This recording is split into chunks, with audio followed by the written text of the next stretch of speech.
Are you ready to be connected? You're listening to the Insured Connection podcast by Pica Group, a pro assurance company, where we provide expert advice for your practice when you need it most. We connect you with industry leaders to discuss timely topics so you can listen, learn, and get back to caring for your patients. Now, let's connect. Well, good evening, everyone. I'm your host, Dr. Adrienne Ross. Thank you again for joining us on the Insured Connection. Here, we try to give you a little bit of the behind the scenes, like I always say, but even more importantly today, I think I'd like to focus on the transition between when you're going from a student coming out of college to now going into podiatric medical school and what that process is like, considering we have been talking about student recruitment and we all love our profession dearly and how it's not as well known what we do. And so my two guests here on the show, I'm very excited is, Pragna. I'm going to butcher your last name, Pragna, so I'll let you say it. Okay. Yes, and then Ms. Nadia Hindman. So for the both of you, Pragna, go ahead and introduce yourself and just tell us a little bit about you, and then we'll get into the more details later. Yeah, thank you, Dr. Ross. Hi, my name is Pragna Surapaneni. I am a fourth year podiatric medical student from Kent State University in Ohio. And yeah, I'm currently doing my fourth year rotations. I'm here in Emory in Georgia right now. I've been all over the place. I was in Buffalo last month. I was in Pennsylvania, and I was also in Boston for my first month. So just been all over the country this year, traveling for my fourth year rotations. It's been an amazing journey so far, and yeah, um, and that's who I am. Wonderful. And Nadia, why don't you tell us about who you are and just give us general background? So, my name is Nadia Hindman. Just recently graduated from the University of Cincinnati this past spring. Um, and I'm currently working as a genetic laboratory technician. Other than that, yeah, that's kind of it for me.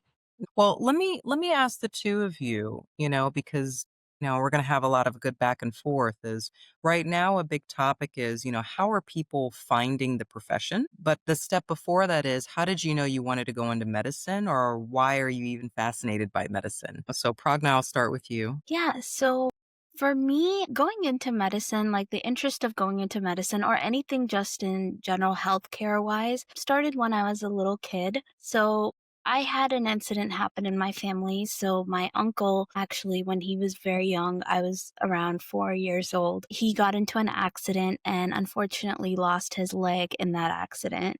And incident has really impacted our family. And I just remember being a little kid, just seeing how much our family, like going through that situation, the struggle that my family went through and like everything that was happening around us. I didn't know at that time, but then growing up with like knowing about the story of how much this has impacted us and how much it has impacted my uncle's life and seeing the difference that the doctors had made in his life to one save his life and also like just like how much like that aspect of like him recovering and learning to live a normal life now from there to now has really like wanted me to go into healthcare and make an impact in other people's life, just many of the doctors and many of the nurses and also other people in the healthcare world has impacted our family.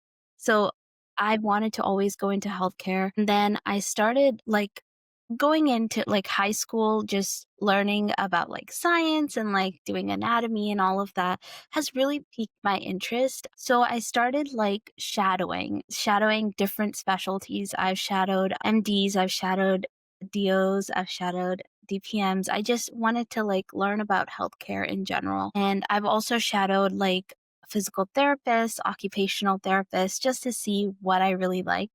And I really, really enjoyed the aspect of like being a physician and like how much of an impact you can do and the interaction that you have with your patient. I really, really like that. So I really wanted to go into like being a doctor. And so I started looking into the different pathways and I came across podiatry. And honestly, I didn't know anything about podiatry until then. I didn't even know this was a profession and a separate school in general. And I started looking into it. And like I've mentioned, this is when I reached out to a couple of podiatrists in the local area, and I got to shadow an amazing podiatrist then.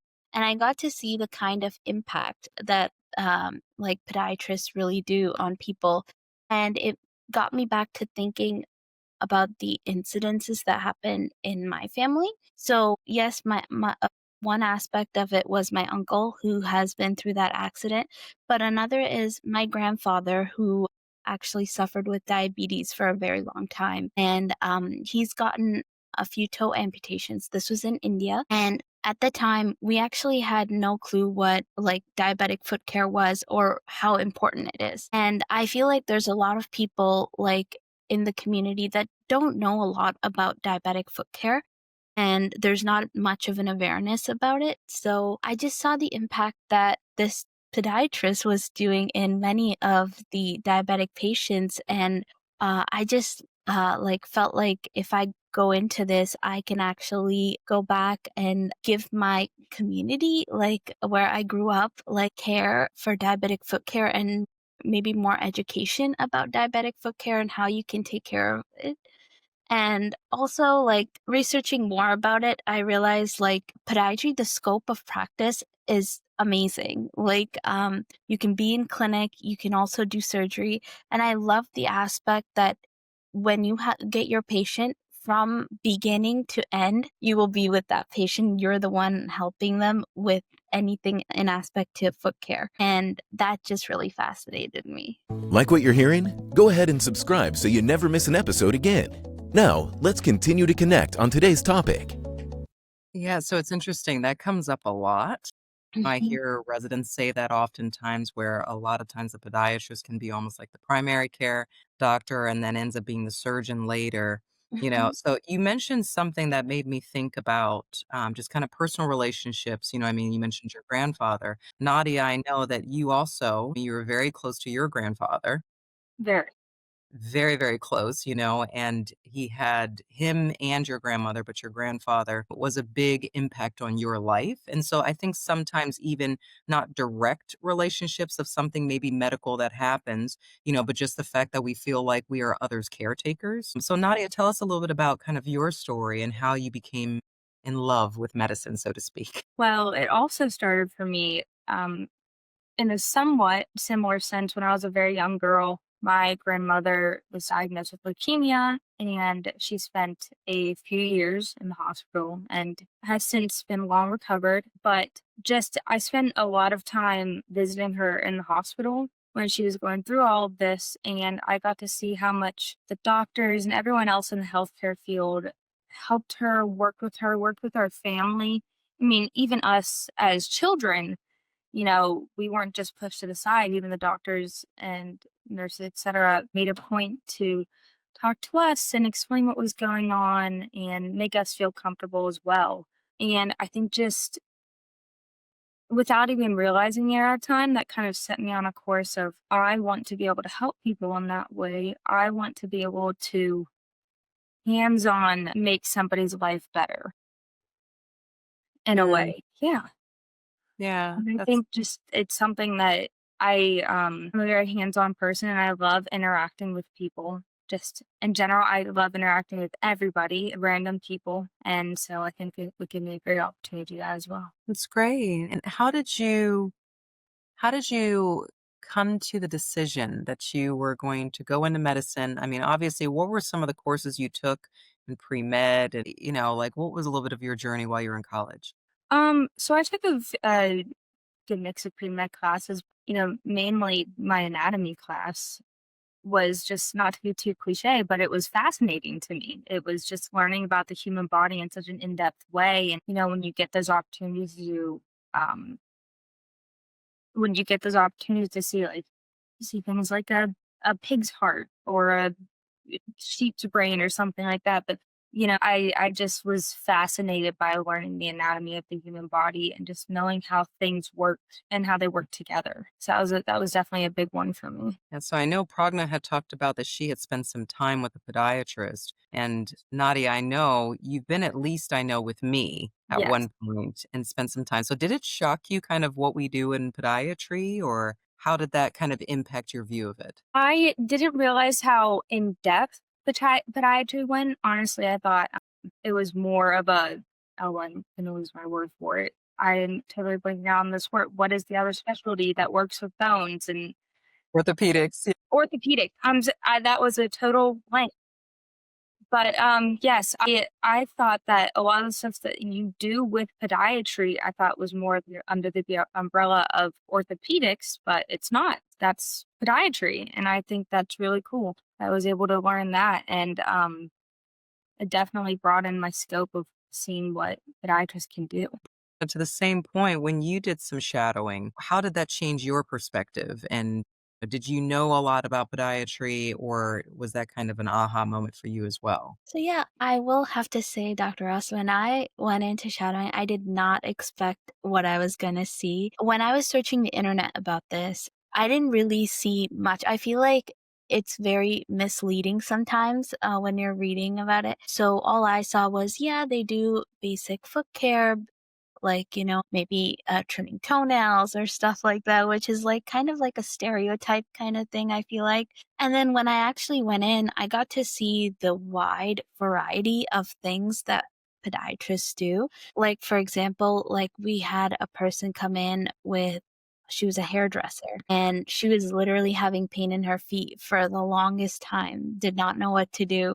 And her whole career depends on her feet and standing up. And um this doctor that I was chatting, she had plantar fascial pain, and he was able to give her a cortisone shot, and she walked out the most happiest person. And honestly, seeing that, I was like, oh my God, such a huge impact in such a short time. It just kind of shocked me. And just at that day itself, I got to see like different types of patients come in with different pain and different problems that they were able to get, like, solutions to it, and people walked out happy, and that made a huge difference to me. Yeah. I'll ask to both of you, but how do you think podiatric medicine, now that you've been exposed to it a little bit, and Nadia, I know you're new kind of coming into it, how do you think that it's different, from other specialties, and how does it fit into kind of that global fabric of medicine? Well, I think kind of to what Pragna just said is that it has the opportunity to have an immediate effect. Sometimes, in some cases, rather than having to wait months for a solution, like you might in others. And I mean, people are on their feet. Most people are on their feet all day. And when you are in pain in that area, that can really, go as far as to change your quality of life when you're just in pain 24/7 like that. And so to be able to have the direct effect of, take that pain away and make somebody's day, even life a little bit better, like that's huge. Want to receive a monthly newsletter with topics from the Insured Connection? Head over to picagroup.com/insured connection and join our email list to have it delivered right to your inbox. Yeah. I completely agree with Nadia there. Like, I think the special thing about podiatry I've mentioned before is that the patients that come in, most of the time, you're there for them from the beginning to the end. So, like, for example, if a patient came in with like a fracture and needed like a surgical fix for it, that's us. That's completely us. So, like, you would see them in clinic, maybe provide some like conservative options, but then if you need to take them to the OR, that's us doing it. So you would be the surgeon that would be performing the surgery. And the amount of trust that this patient builds upon you, like they feel more comfortable because it's not a different person doing your surgery and the one seeing you in clinic. It's the same person. And I think that it builds a sense of comfort for the patient. And so I think that's very special to our specialty. Let me ask the two of you, just kind of wrapping it up real quick. What would you say? Sorry, I'm going to pause here. Yes, that is beautiful. Thank you so much. Okay, can I finish this? Thank you. Sorry.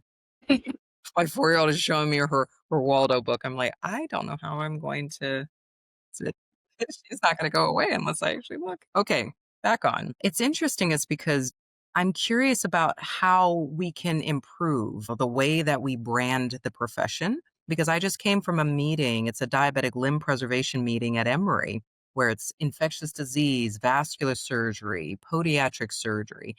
And the nurse that was presenting and leading the program said, well, when I was there, we did not have any podiatric surgeons. So we were relegated either to a below the knee amputation or we just had to figure it out because we didn't have that service available. And now we do at Emory. So what would you say to those that are potentially interested in going into the profession? How can we improve maybe the branding or maybe the messaging of what we do? Because I don't think they really understand until they actually come into our office. I think the best way is to, if you can find somebody to shadow, and if you can look beyond the stereotype of, oh, you're just cutting people's nails all day, which is not the case. But if you can look beyond that and get some experience to actually see a podiatrist at work, I think that would help. Yeah, and I completely agree with Nadia there. I think just having a little more. I know we're trying our best, and like I know we have the program, the Step into Podiatry, where students can actually go ahead apply and shadow a podiatrist through there. But I think like social media awareness is a huge thing. Just being able to see like podiatrists working in the office, seeing the type of patients, and also like, yeah, building more awareness on social media, I think now is like such a huge, huge way that we can promote the profession. I feel like a lot of people think that podiatrists are just limited to the clinic and they only see basic foot care problems. A lot of people don't know that we go to the OR or like we are surgeons as well. So I think even promoting that side of podiatry would be a great way to get people in. Yeah, so it's interesting. I had this conversation with a colleague recently, and we were talking about, within our profession, because the profession is so tightly knit, a lot of professions don't do a lot of mentorship along the way. In our profession, you could pick up the phone and call someone and say, hey, have you ever done this kind of case? And they may not even personally know you, but they may say, hey, well, I know so and so, and sure, would you like to talk through it? Or you're speaking to somebody who's written chapters on a particular topic, and they say, hey, do you need help with something? Sure. I'll have some time after clinic to talk to you about that case. That it's very, very tightly knit, and genuinely people want to help each other out and kind of be a resource for one another, which I think is very different about our profession in comparison to maybe others. And then the other thing is, this is a profession where you can function as a dermatologist. Obviously, we have some podiatric physicians that are strictly dermatology. We have got some that are doing nothing but trauma. We have some that do, primarily teaching, so they're in academics. We have some that have worked in the industry with different vendors and serving as medical directors, and then we have others that are doing more pediatrics. So it's very interesting. You don't see that many professions where you're able to do so many different things. So anyways, to all your points, I think that that is a really, really good and helpful tool for what you both have said as how we can kind of broaden, I don't want to say the image of the profession. But from what I understand, as I get ready to wrap up here, Nadia will be able to contact Pragna because Pragna, you are there in Ohio. And Nadia is interested in potentially going to the Ohio school, and so would have a nice touch point there. And then obviously the two of you are more than welcome to reach out to me. And that is our profession right there. Wouldn't you agree? Beautiful. Yes. Thank you so much, Dr. Ross, for Yes, this thank you. opportunity. Absolutely. So, ladies, thank you again so much for joining me here on the podcast. And for all of our listeners, I hope that you can see this is very much a synchronous type tone within the profession. And that is something that we don't always get to display. And so I think Nadia and Pragna did such a wonderful job of being able to talk about their own experiences. And you can see kind of the graduation from going from where Nadia is graduating from college and where Pragna is getting ready to graduate from podiatric medical school and so on and so forth. For all of our listeners, please stay tuned, keep listening, and we look forward to having you in the audience in the future. And that's it for this week's episode. But let's continue connecting. If you're enjoying the Insured Connection, don't forget to leave a review on your streaming platform and subscribe now so you can connect with us each time we post a new episode. To stay connected with us throughout the week and to tell us topics we should discuss on future episodes, go to picagroup.com/insured connection.